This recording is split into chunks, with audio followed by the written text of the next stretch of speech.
Good day from the Corning Museum of Glass. We're in the studio across the parking lot from the main building, and we're in the middle of our winter classes. So we have a lot of people around who are taking classes in casting with Richard Whiteley, color theory with Mark Matthews, and so on. It's really busy here right now.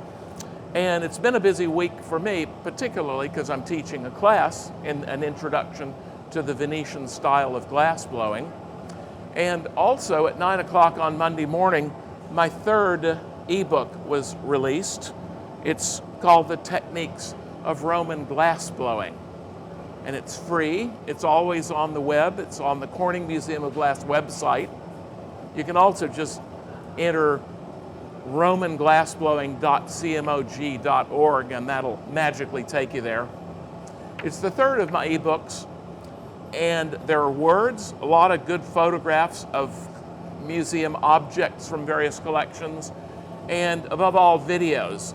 And the videos are my reconstructions of how I think things were made in ye olde days. And I'm very comfortable with Renaissance Venetian techniques. I've done probably 40 years of research on that. My first two ebooks were about that. The first one was The Techniques of Renaissance Venetian Glass Working. Note the term working.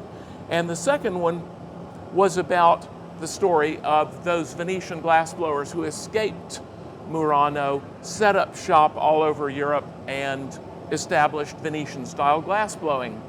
And many of them flourished, did really well. And this combination of books, I think, pretty much covers that subject. Well, beginning probably in 1980, I got really interested in Roman glass as well. And so that's the subject for this book. And it has 33 new videos in it. And it deals with glass blowing. Note the technique's title is glass blowing. There are a lot of other ways of shaping glass other than blowing. And in fact, in the history of glass, we're at about the midpoint. There's almost as much history pre-blown than we've experienced since glass blowing appeared in the late 1st century BC. So this is about glass blowing. I'm not dealing with casting, with various kiln working processes, cold working, flame working. A lot of different things happen in Roman glass studios, but I'm only dealing with glass blowing. And it's really interesting, I think, because they were the first glass blowers. Glass blowing started about 40-ish BC, and it spreads throughout the Roman world by the middle of the 1st century AD, let's say. And glass blowing is a fundamental part of that. But first, let's look at the big picture. I think it's always fun to consider things sort of globally. And let's just consider the material for just a minute. Glass is this curious material that when you heat it, it doesn't liquefy.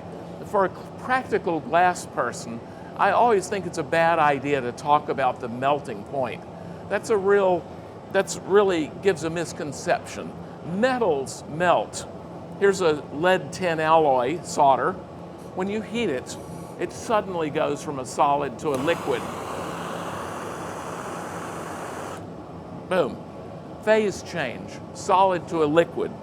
When you heat glass, it gradually, as it heats, loses its resistance to flow. So even gravity is enough to distort the glass.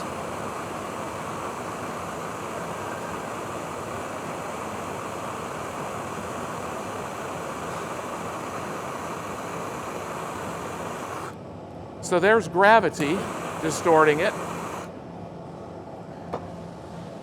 And another thing the glass is at this point is it's infinitely stretchable. You can stretch glass as long as it's above like 1100 degrees for common glasses. And glass blowing is just another way of stretching glass. When you heat a piece of glass,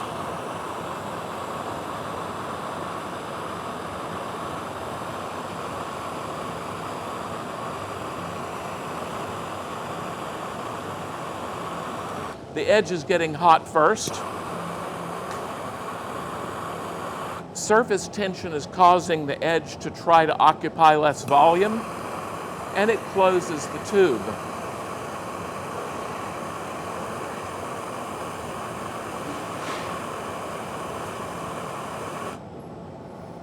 And this is stretching glass with, pneumatic force.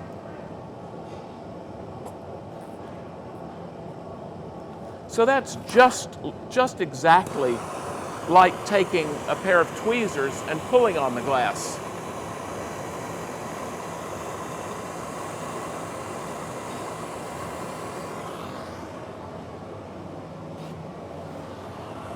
This is stretching glass.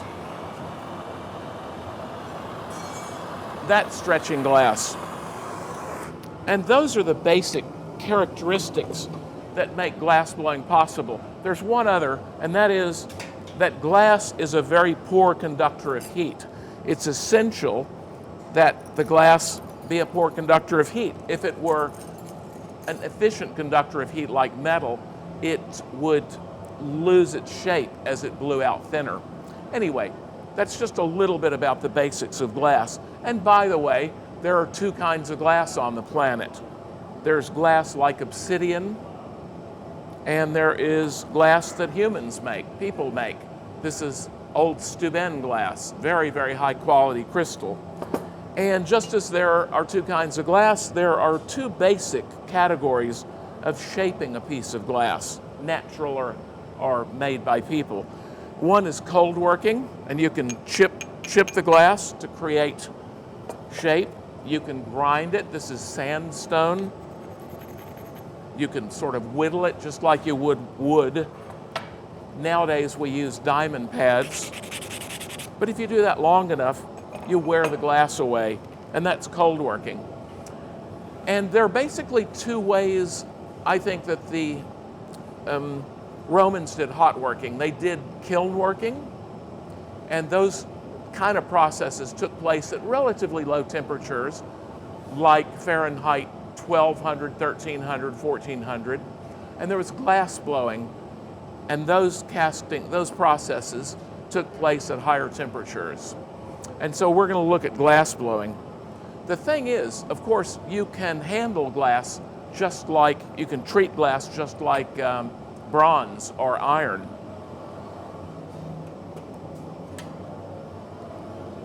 I'm going to gather a little glass.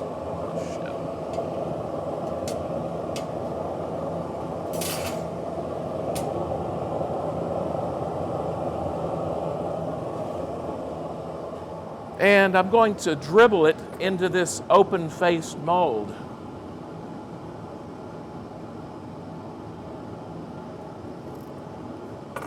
And I press the glass into the mold.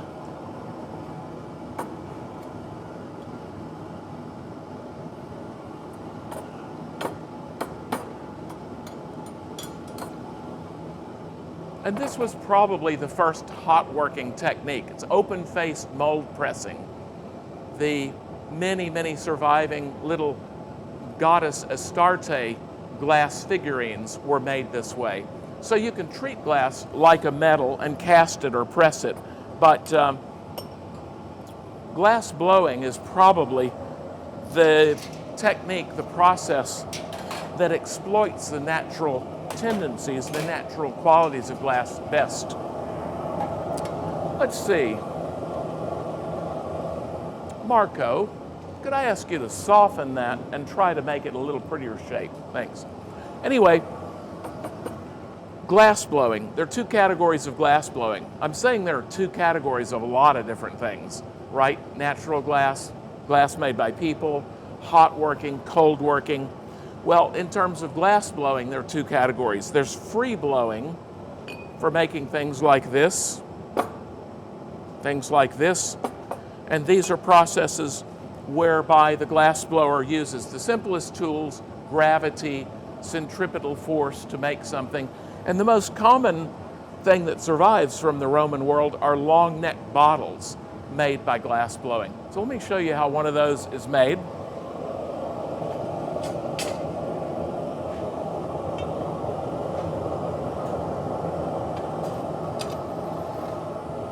I gather a little bit of glass on the end of the blowpipe.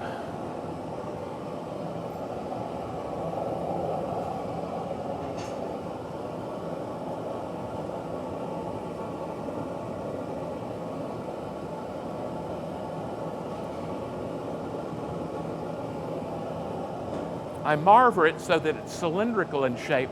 Then I blow a bubble.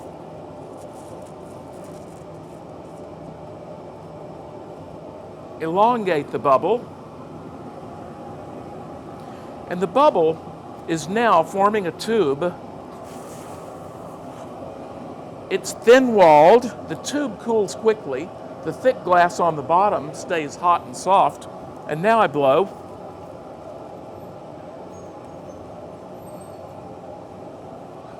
And it inflates the vessel body. Now I need a constriction so that this will break off the blowpipe easily. It's a vessel, so I need to flatten the bottom. Now I need to hold it from the bottom to finish the rim. And this is one way. God almighty. I simply transfer it back onto the glass left on the blowpipe. We have a lot of Roman vessels that survive with what most call a ring-type punty mark, and that's indicative of this process. Now I've got the vessel held from the base. I'm reheating the opening, and I can make the opening most any shape I want.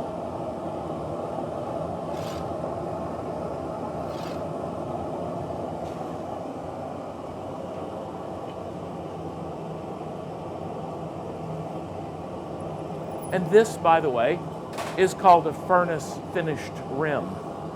Now that leaves the characteristic ring-shaped punty mark.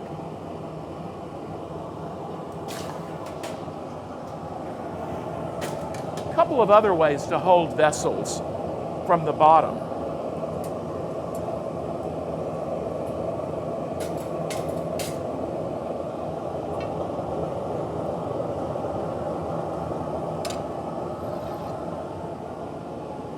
I'm going to make another bottle, and I'll break it off the blowpipe, and I'll need to finish the rim. This time I'll hold it with a device, a little simple clamp that will not leave a mark on the bottom.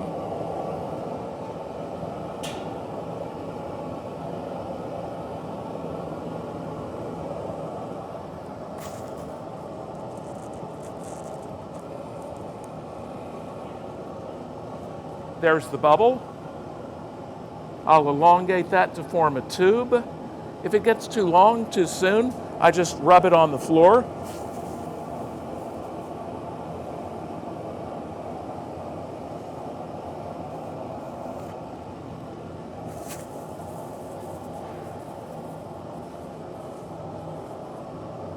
Sometimes in early Roman blown vessels, you see a tool mark area between the tube and the vessel body.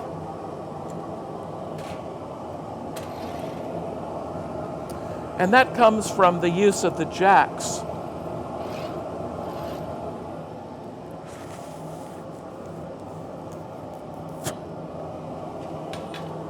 To make a sharper articulation between the vessel and the neck. So I'm going to heat the bottom, flatten the bottom. And again, this is a way of making a vessel without leaving a punty mark, yet having a furnace-finished rim.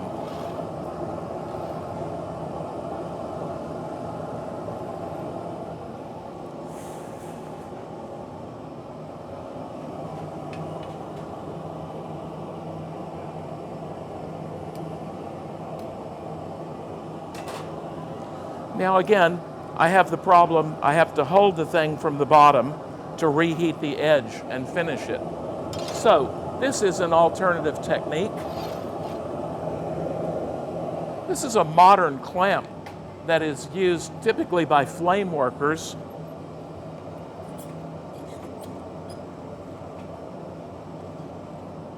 I think it's called magic fingers.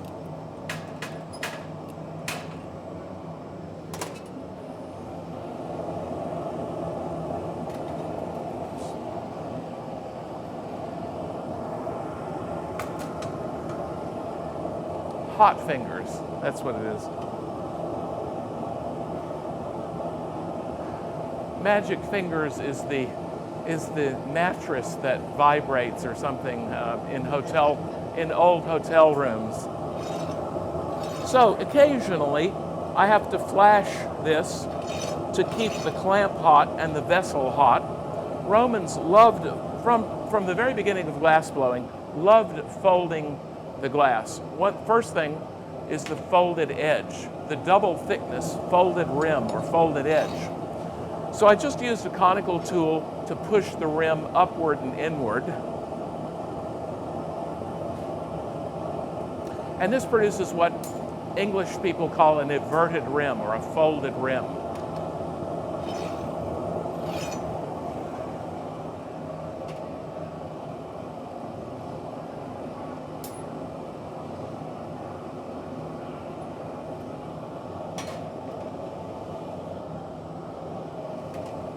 Now you may have noticed that in that business of flashing to keep everything hot, the squeeze made dents in here. And in a few Roman vessels I've handled, indeed you find those dents, particularly on square bottles. I show this in my ebook. Anyway, this is a simple bottle. The neck has been made a little more sharply articulated from the vessel body with a little bit of constriction. That's very common in Roman vessels. It's got an inner folded rim, and it has a furnace finished rim with no punty mark.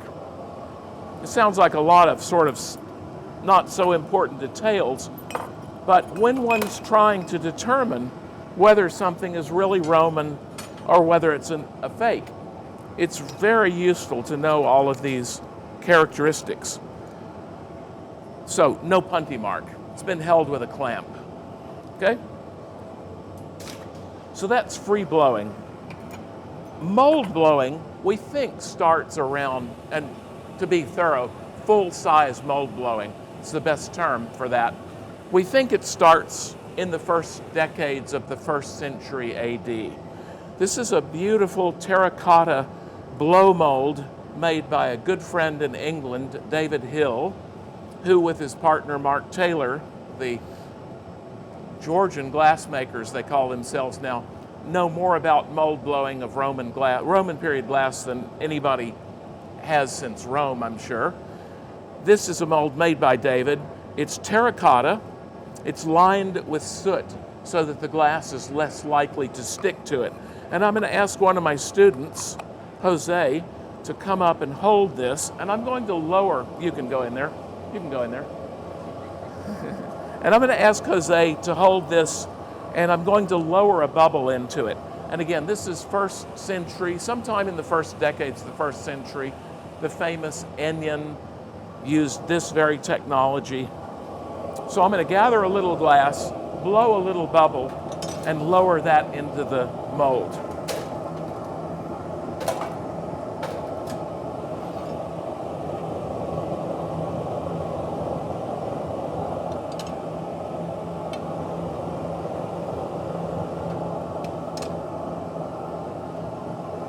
I'm going to use the blow hose so that we can do this up at eye level.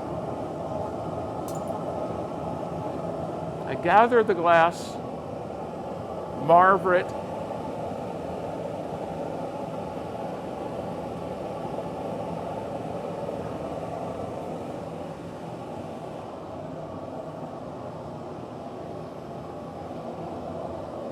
there's the bubble.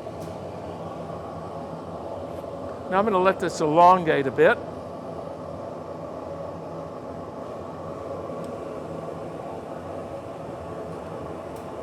And you can close.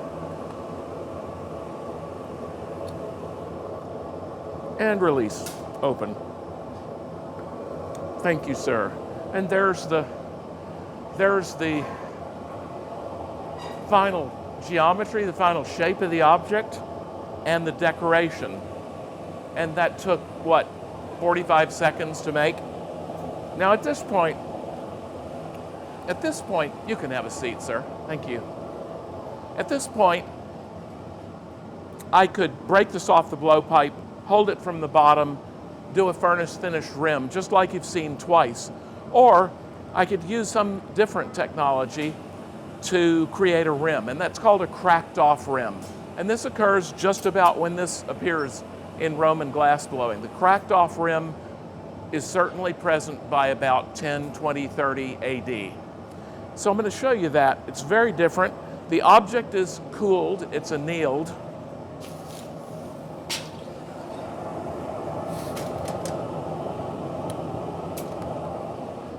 Let me show you what a cracked off rim looks like. First, a furnace finished rim is smooth. It might have a folded edge. It might not, but it's always smooth, always has tool marks near the edge. It's very strong. You practically can't break a furnace finished rim. By contrast, and sharp contrast, a cracked off rim has a very mechanical look to it. This just broke accidentally, but this is a gladiator cup, a fragment of a gladiator cup that is made from a mold made by David Hill, and this is the cracked off rim. When it came out of the mold, it was attached to the blowpipe and it looked like that. And so after it was annealed, I made a scratch, put it on a turntable, and heated that spot of the circumference with a little torch, and it pops off.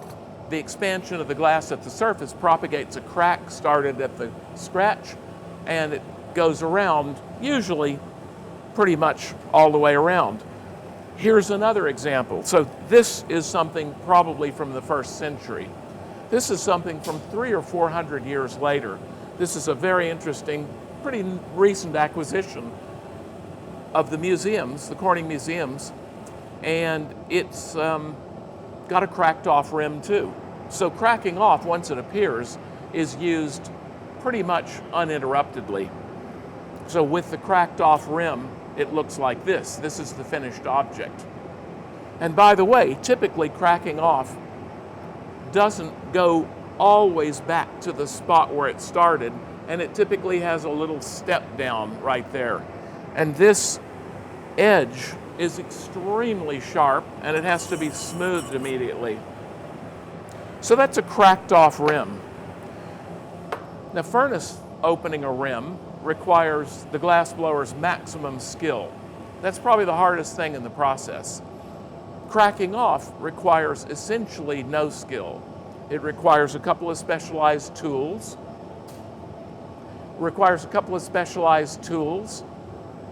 But you don't have to have any particular skill to do it. And every Riedel glass, every Baccarat glass, any wine glass or champagne glass you buy from Pottery Barn or whatever, Conran's if that still exists, all those glasses have cracked off rims. The only time you encounter furnace finished rims is really these days in studio glass. And the most old-fashioned glass blowers in Venice do the furnace finished rim. That's because it's so difficult. It takes so much time. It's done at the end of the process. So if you mess it up, you've lost all that time working. Anyway, I'm going to attempt to demonstrate cracking off for you. Now recently, probably 6 months ago, I'll take it, I had a genuine discovery by accident, but it was a discovery. The question is, how do you crack off the excess glass? In modern times, you make a scratch with a torch. You heat the circumference. Well, torches are a 20th century, that sort of torch is a 20th century invention. They probably didn't use flame working to do that.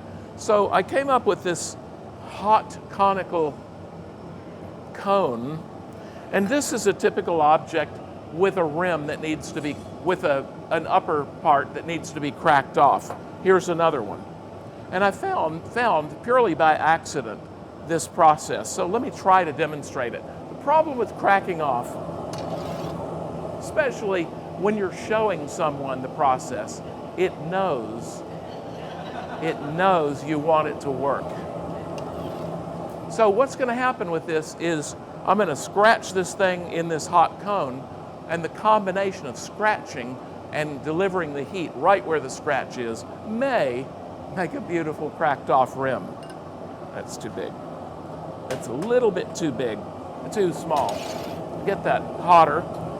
So I've been making the conical tool out of glass because I'm a glass blower. Probably they were made of metal, I would guess.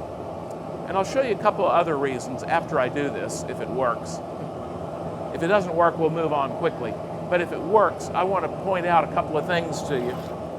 So I'm just going to make this a little bigger diameter. There we go. Now, here goes. So I'm just going to scrape this around inside here. And I always jump when it breaks. So don't be alarmed. There. Ta-da. Now, pretty much every time I immediately, just in case somebody picks one of these things up, I do that. That edge is as sharp as anything on the planet for a few minutes before the water, the moisture in the air, erodes the glass surface. And so that's a cracked off rim. Boy, I'm tempted to do that again, but it's probably not going to work. Anyway, that's a cracked off rim.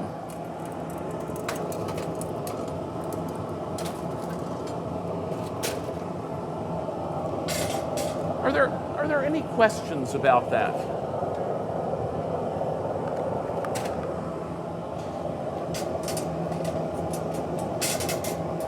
Any questions? Anything on the web? Is there anything you can look at from an old piece to tell if it was cracked off that way, like learning indicators? Thank you. Thanks very much. Yeah. So the thing that's curious about the conical tool and the cracking off this way is that it does something that the scratch and the torch doesn't do. The cracked off edge is not perpendicular to the vertical axis, rather it's oblique. It's slightly conical. Dan, you want to show that? This upper edge is not flat, it's oblique, and the lower edge is always on the inside. Never fails. So I think it's pretty good evidence. If you do it the modern way, it's straight across.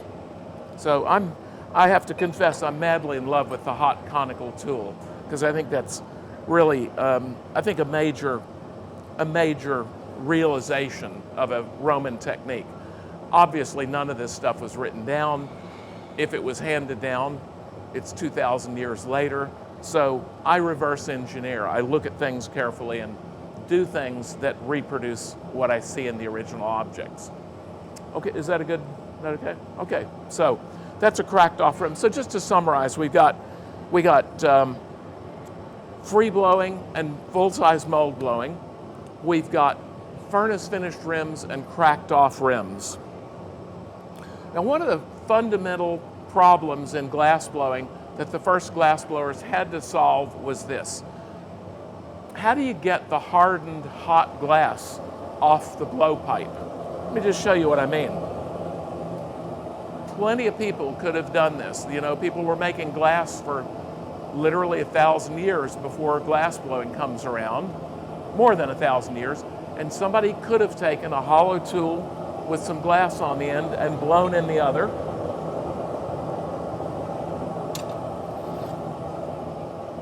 And this is what they'd get.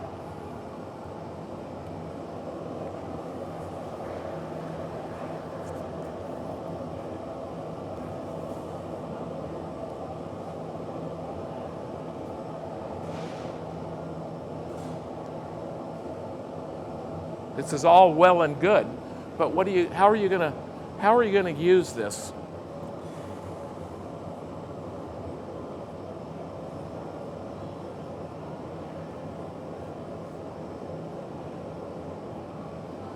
To me, the number one challenge in glass blowing is how do you get the hardened hot glass off the blowpipe, right? If we just let it cool to room temperature, the glass and the metal have a really different coefficient of expansion, they crack apart.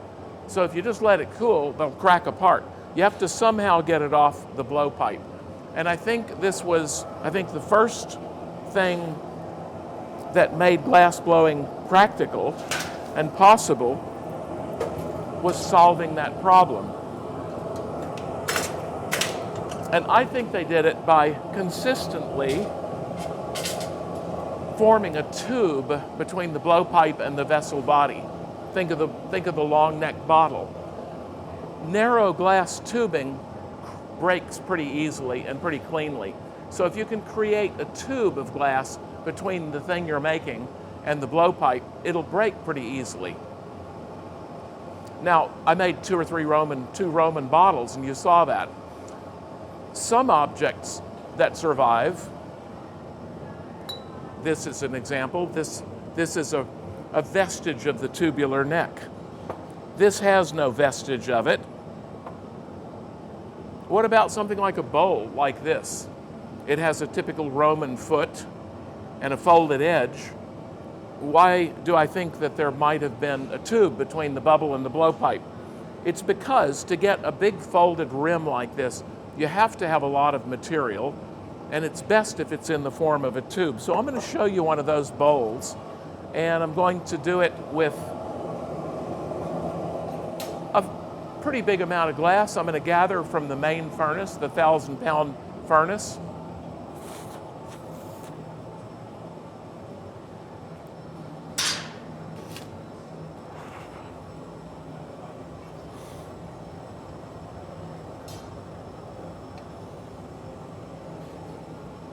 And because I want quite a bit of glass, I'm going to do what I call a coating gather, let it cool a little bit, and I'm going to gather on top of that more glass.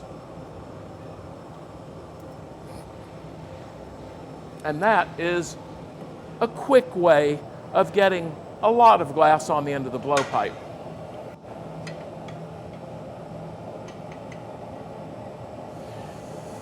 This is just to cool the pipe so that it's possible for me to put my hand down close to the glass. Now, we don't know whether Romans used marvers. We don't know whether they used relatively modern, like 16th century, wood blocks to initially shape the glass. So here I'll use the wood block. And this is going to be a bowl with a Roman foot, another folding technique, and an outer folded edge.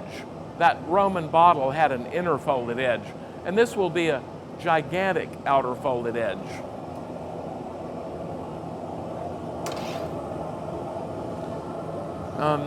Something that's really important in glass blowing when a punty is attached to hold the vessel from the bottom to form the rim, something that's really important is to have a thick spot on the bottom for the punty to sit on. So I marver the tip pointed.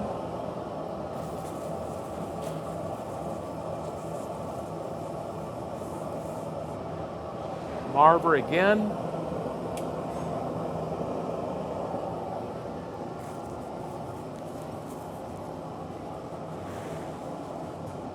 Now here's where the tubular neck comes in. I'm going to make a constriction and pull out. And here comes the tube. I make a tighter constriction where it can break cleanly. I'm going to reheat it and blow it a little bigger.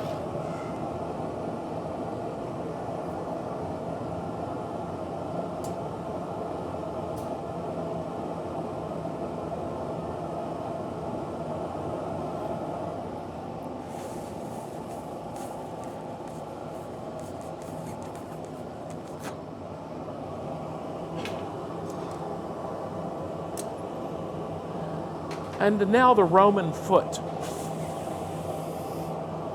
That was just to stiffen up the upper half. Going to heat the lower half of the bubble and make it conical, make it a conical shape. This is the beginning of the Roman foot.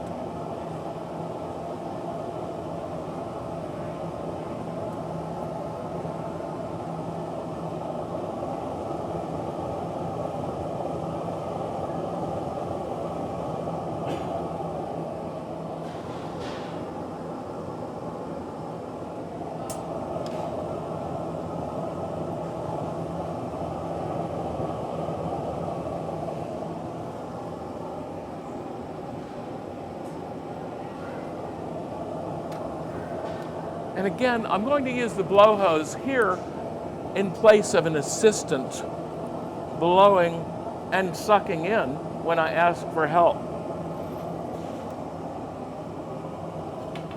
I finish the conical shape, flatten the bottom, and I'm going to reheat the lower, half inch or so.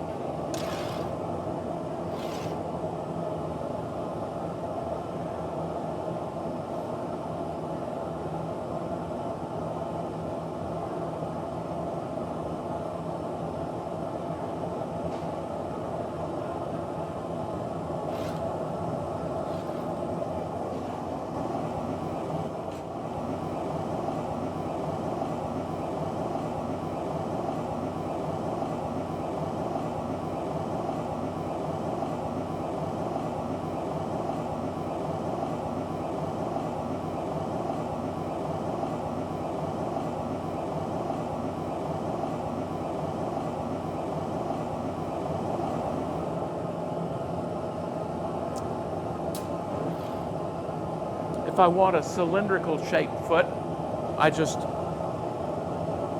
force it downward at the edge.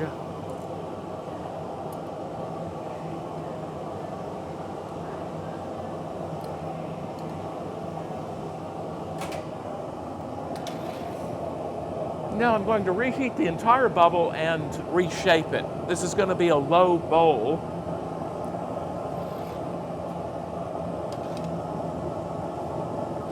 And to make a low bowl, I need the bubble, this bubble, to be the shape of an oblate spheroid.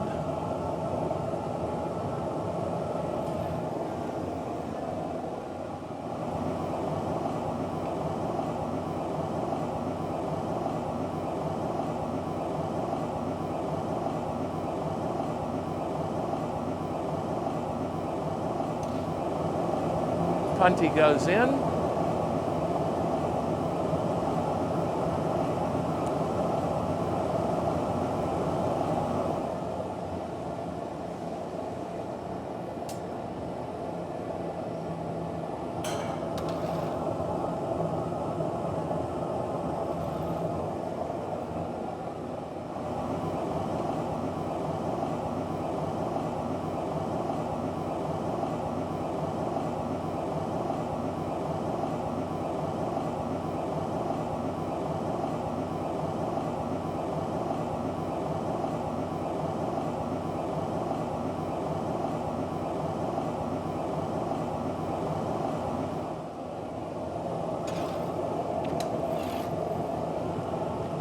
And this is the most common kind of punty. A little bit of hot glass on the end of a metal rod. I blow on it just before I put it on so that it won't stick too much.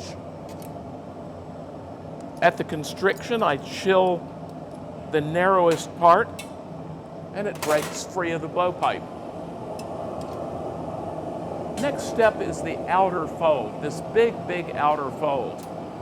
And experimentally, I've found that if I don't have this tube, I can't make the fold nearly as big as the originals.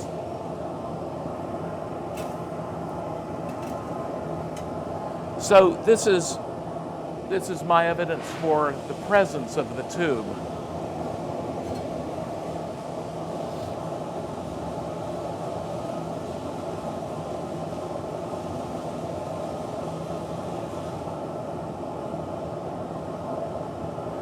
Now these reheats may seem kind of long to you. The glass is very thin, it cools very quickly. Through the good graces of David Hill and Mark Taylor, these friends of mine in Andover, England, I've had the opportunity over the years to work many times at wood-fired furnaces. The reheats at a wood-fired furnace are markedly longer because the heat is much more gentle. It's not necessarily temperature, but the heat is mostly delivered to the work by radiant transfer, and it simply takes longer to get the glass hot. So I just reinforce the tubular shape of that uppermost part.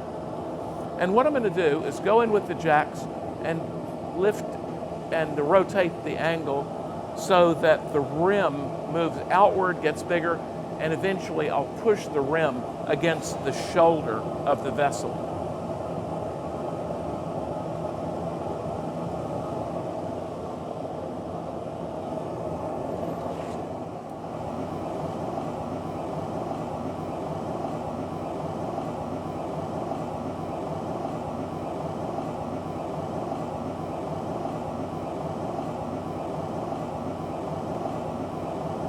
There's the outer fold.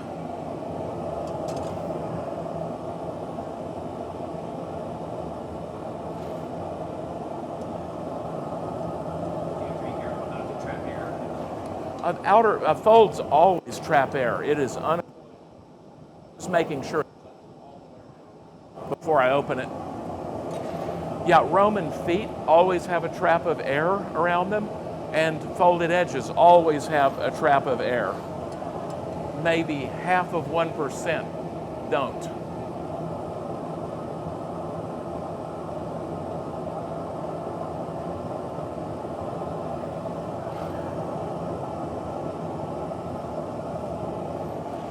And now I begin to give it its final shape.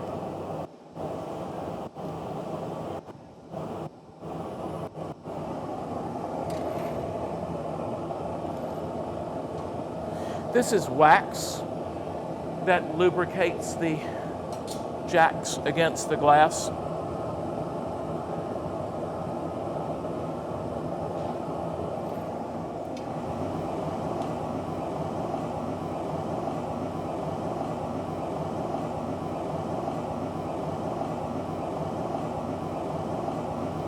These Roman techniques can produce a really amazing variety of shapes, forms that can look like they're from all different periods. This right now looks like, Vienna 1900, Wiener Werkstatt.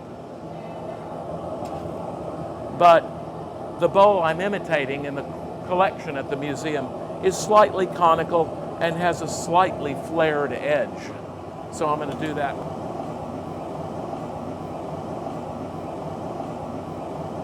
And here is the flared edge. So that's the bowl, tubular type Roman foot, big outer folded lip in a bowl that could be from the 1st century, 2nd or 3rd centuries. Very hard to date things like this because they're so generic.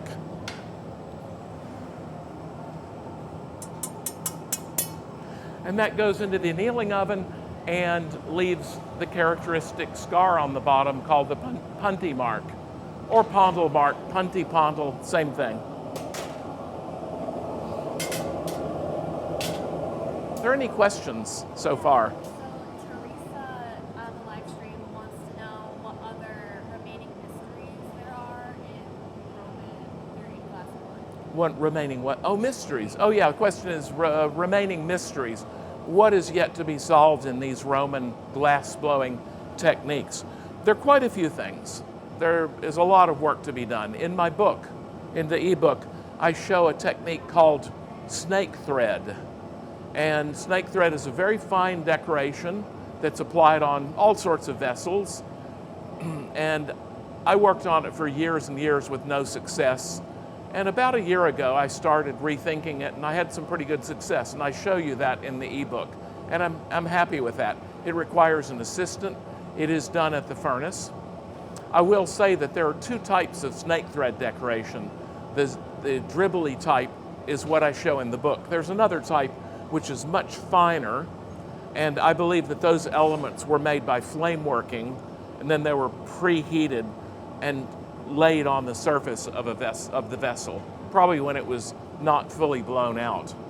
Anyway, the dribbly kind of snake threading, I feel pretty good about its having been dribbled on, and the moment the glass touches the vessel, someone comes along with a little roulade, a little tool with grooves in it, and impresses the thing with these embossing lines.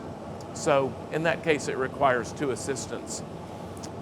The business of the cracking off, I think that I feel pretty good about this as a cracking off method, I'll continue to pursue that. But that's been something that's bothered me for years. And there are all sorts of details. This is one of the very first stemmed wine glasses. This is my replica. It's not the original. Anyway, this is one of the very first stemmed wine glasses. And it's a fascinating solution to the problem of how do you create a stem and a foot on a glass. It's what we call a one-piece glass. One bubble is constricted near the end to form the stem, and a bubble hanging off the end of that stem is flattened, and that forms the foot. There is an opening, and if you put liquid in it, the liquid gets in there, and it becomes what a lot of glass blowers call a ptomaine trap. So you get ptomaine poisoning if you use it too much. Anyway, the one-piece glasses are a fascinating challenge. And later Roman glass blowing, like we see in objects like this, 4th, 5th century Roman glass blowing, are all built on the foundation of these fundamentals that I just showed you. They're just variations of that. And in the ebook, the first section, it's divided into chapters, and the first chapter is about various aspects of the quality of the material, the behavior of the material, and basic things. Chapter 2 is called long-necked bottles, and it's the great variety of long-necked bottles and the various decorations people put on them and so forth. Chapter 3 is objects based on the long-necked bottle process, and that includes just some wacky stuff like a bird in the shape, a vessel in the shape of a bird, all sorts of interesting things. A vessel in the shape of a mouse, a vessel in the shape of a fish, one in the shape of a Roman gladiator helmet. So those are just showing that using these basic techniques, and those are at the latest 3rd and 4th century objects. Just by then, they had, with their creativity, come up with all these amazing variations. And then the other chapters, one chapter is cups and goblets, one chapter is bowls and dishes. The last chapter is, I think, particularly interesting. It's compound objects. And at some point in the 1st century, someone realized that 2 teams of glass blowers, or 2 glass blowers, could blow bubbles, heat their tips, and stick them together, and thereby make compound objects. You know, a small bubble could be used as a foot, the larger bubble for the vessel. And that's the beginning of compound objects made by glass blowing. And that was the thing that was so fully realized in the Renaissance by the Venetians. And if you go to the first ebook, Techniques of Renaissance Venetian Glass Blowing, you see just countless variations of stacking bubbles together to make things. But that starts in the early 1st century, and I show that in the last chapter. Are there any other questions? Another one online. Yeah, please. How would Roman period glass blowers, how would they have annealed their objects back in the day? How would Roman period glass blowers how would they have annealed their objects? It's a more interesting question than you might think, in that, in my experience at wood-fired furnaces, I've seen firsthand that the managing of the temperature of the furnace is pretty straightforward. You can see if it's too bright, it's too hot. If it's too dull, sort of reddish, it's too cool. So the stoker, the person in charge of feeding the furnace, the dry hardwood that it consumes by the, not bushel, what's that unit? The cord. They feed the furnace according to the need to keep the temperature at about Fahrenheit 1975 or so, maybe approaching 2,000 degrees Fahrenheit. So that's pretty straightforward. Well, if you don't already know it, every hot working process, after it's broken free of the punty, has to be cooled slowly. That's called annealing. If the thin parts cool too quickly, the thick parts cool slowly, the thin parts contract and they pull away from the thick parts and they crack. And so the vessel will wind up cracking. So you have to cool it slowly with this process of annealing. And something like this could be annealed in a couple of hours. It's not like it takes days to cool it down. If it's thin, it can be annealed relatively quickly. Anyway, the annealing oven has to be kept at roughly, for this glass, let's say, roughly 900 Fahrenheit. Well, 900 Fahrenheit inconveniently looks exactly like 72 degrees Fahrenheit. You can't tell the difference. There is no visual cue that tells you the temperature of the oven. Furnace, no problem. Annealing oven, it's a mystery. So, it's particularly important that one has a skilled stoker. I must confess that most of us who've worked at wood-fired furnaces in the last 10 or 15 years use a thermocouple, an electric temperature sensor, but presumably in earlier days there were intuitive ways to assess the temperature. When I first started going to Murano in late 70s, early 80s, annealing ovens consisted of just a box of bricks with a big open yellow flame at one end, and there was always one person who managed the annealer. They had a title, the forcellante. They had a fork that they would move the work around in. Anyway, this was a very important job because if the work got too hot, it would slump, they'd wreck the work. If it didn't anneal properly, the work would crack. Very important job. And so the forcellante had under the annealers a stack of newspapers, and they would take a piece of newspaper, roll it up, open the door, throw it in, and count seconds until it burst into flame. And when it burst into flame, that would tell them how hot it was. Isn't that interesting? So that's one way of assessing the temperature. You know, people who make candy, the temperatures for making candy are very, very critical. And there are tests that you use a glass of water, cold water, and you dribble the hot liquid into it, and whether it makes a soft ball or a hard ball in a certain amount of time, that tells you what the temperature is. This is before thermometers that would go up to 350 degrees Fahrenheit. So there are all sorts of ways to do this. Any other questions? Yeah. Someone said that in the YouTube videos that we've been posting, like leading up to the ebook, I noticed that Bill uses shears to trim the handle bit. Do we have any evidence on how this was done in Roman glass? Did the Romans use shears? Yeah, the question is, did the Romans use shears? Someone has seen videos of me making, I guess, the Roman bottle with the handle. Let me just set up a quick Roman bottle.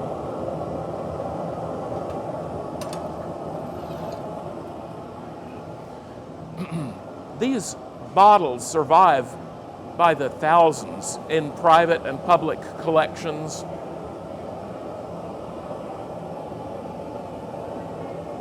They must have been made by the hundreds of thousands. You know, it was in the Roman period, the early years of the first century, that glass, for the first time in history, became affordable by anyone.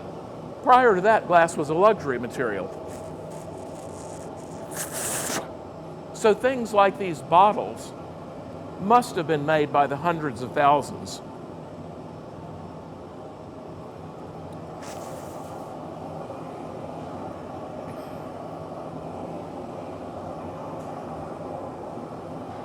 There's the tube. The tube is hardened. I blow again.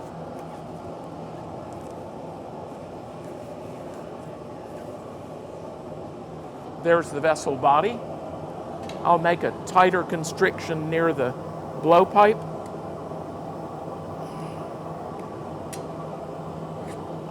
Flatten the bottom. And I'm going to quickly flip this around. Punty it on its moil.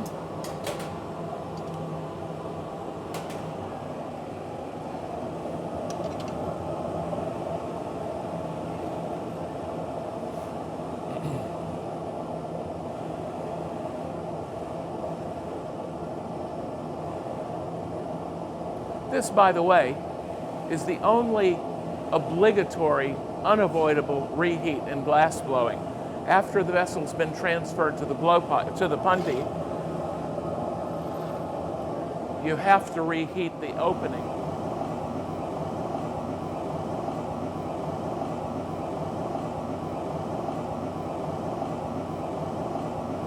Anyway, onto the handle. Roman handles are almost never round in cross section. They're usually flat. So here's the first attachment point. Now I'm going to use the shears to cut this free of the gathering iron. Attachment point is made, and then excess glass, thin thread along the larger, thicker, hotter part of the handle. That's called casting off. So the question was a very specific question. I have a theory as to who asked it. If you didn't have shears, how would you get this off to then be able to do that move? Well, what you do, I can't do it alone, I need an assistant. You put the handle on the initial point, the initial contact point, you turn it over, and with the pincers, you push it on for the second one, then you pull it off. It works fine. So you can do it fine without shears. Shears are convenient for me, so I do it that way. But it's entirely possible to do it without shears. Any last questions? Okay. Well, thank you for your patience, and I hope this has helped. Remember, it's called romanglassblowing.cmog.org. Just go to the Corning Museum of Glass website and you can find it. And if you have any questions, I'll be over the next few weeks looking closely at the Q&A section. So thank you all for watching and have a good day. Appreciate it.